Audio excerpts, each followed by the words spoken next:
Welcome to Aaron Mahnke's Cabinet of Curiosities, a production of iHeartRadio and Grim and Mild. Our world is full of the unexplainable.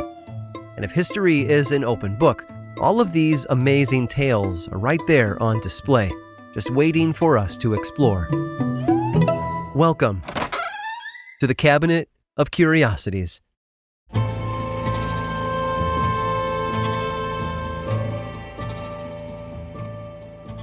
To survive the court of King Louis XIV, you needed one thing: money. The Sun King had a penchant for excess, and a typical day in court meant wild parties, grand feasts, high-stakes gambling, and the funds to keep all of that going.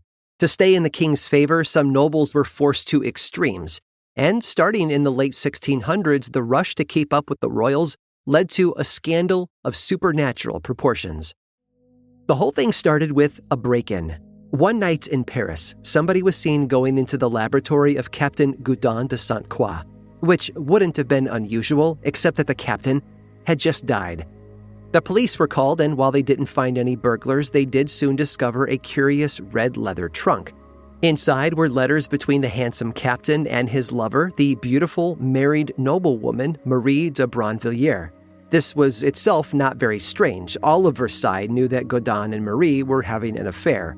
It was what was in the letters that was shocking. These weren't simple declarations of love. Many of the letters instead detailed Marie and Gaudin's shared passion, trying to develop the perfect poison.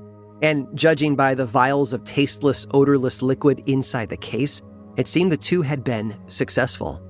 As news soon broke, Marie fled Versailles. She moved from town to town in disguise and under assumed names, always one step ahead of King Louis's royal authorities. She was finally captured, though, in Belgium after 4 years. Between the Crown's investigation and Marie's own confessions, a horrifying picture emerged. While Gaudin was still alive, she and the captain laced cakes with arsenic and fed them to poor hospital patients to test them. When they'd finally crafted an undetectable poison, they moved on to family. Marie poisoned her father and 2 brothers so that she could inherit their wealth. With this money, she could shine in court and pay off Gaudin's substantial debts. But Marie's execution did nothing to calm the excitement in court. King Louis was horrified that someone who could have killed him so easily and without suspicion had been so close to the crown. Not only that, the court began to question whether any noble person's death in the past decade was truly due to natural causes, or whether there had been other poisoners on the loose. Poisoning, you see, was thought to be the work of witchcraft. So King Louis appointed the chief of Paris police to head a new task force, one that would root out any poisoners, witches, or practitioners of black magic hiding in the court. The chief took his new assignment with enthusiasm. He quickly rounded up scores of fortune tellers, magicians, and apothecaries. Many of these people gave up lists of clients to save their own skin. It was common for nobles to buy charms and love potions from low-level alchemists and sorceresses like these. But now these purchases were cast under a new, suspicious light. Over the next decade, dozens of people were arrested for poisoning or witchcraft, which had basically become the same in the eyes of the law. In 1680, perhaps the most startling accusations rocked Versailles. A famous sorceress had named names of her clients, and one of her best customers was Madame de Montespan, the king's favorite royal mistress. According to the sorceress, Madame de Montespan had used the black arts for years to get to the top. Before she was Louis's lover, she allegedly had a priest perform a black mass over her naked body.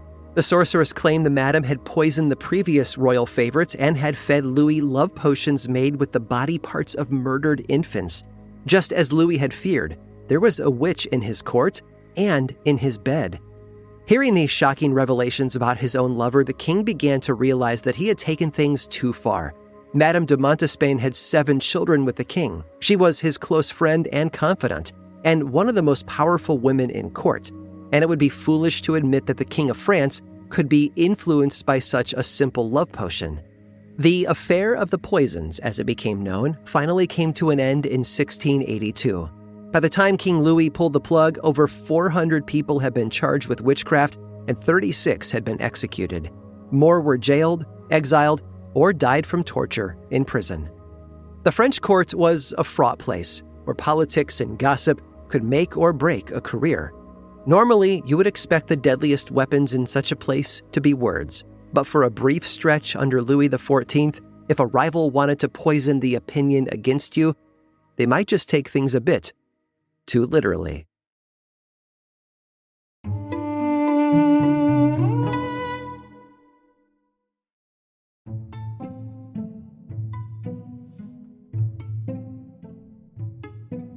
It's good to be king, or at least that's what Mel Brooks says in his 1981 film, History of the World Part 1.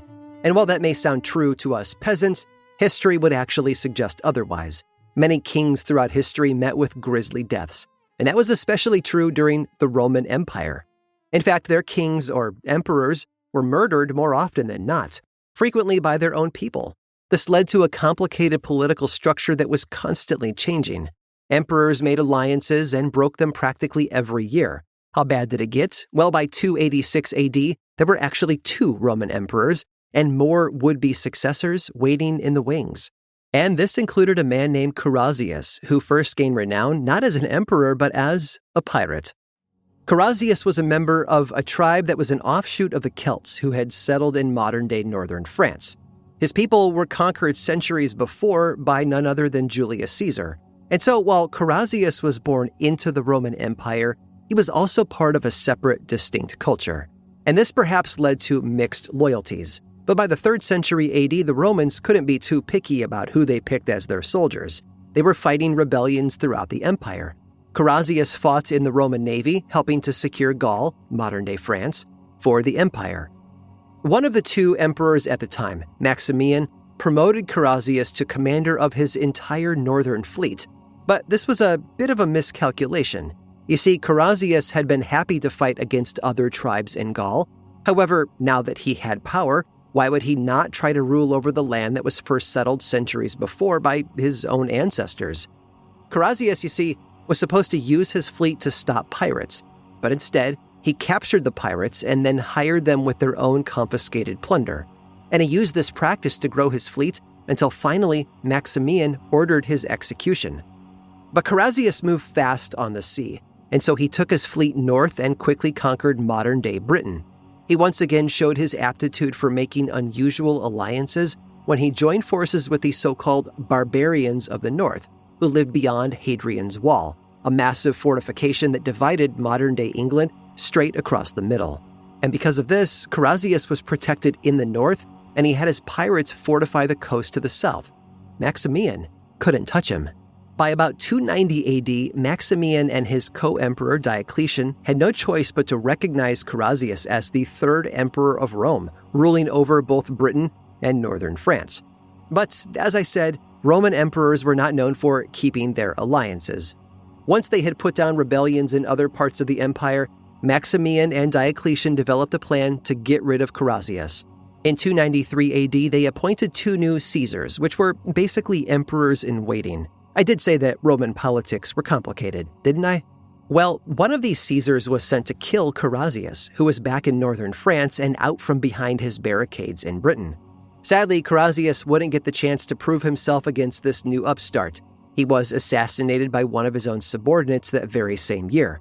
And that subordinate then fled back to Britain, only to declare himself as yet another new emperor. The rest was a bit of a blur. The Romans chased down this new upstart, beat him in battle, and reunited the empire. Maximian would later be hounded by another new emperor and ultimately took his own life.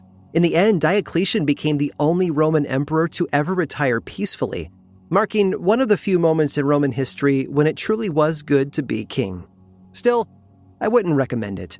Sure, the pay is good, but the turnover is atrocious. I hope you've enjoyed today's guided tour of the Cabinet of Curiosities. Subscribe for free on Apple Podcasts or learn more about the show by visiting curiositiespodcast.com. This show was created by me, Aaron Mahnke, in partnership with How Stuff Works. I make another award-winning show called Lore, which is a podcast, book series, and television show, and you can learn all about it over at theworldoflore.com. And until next time, stay curious.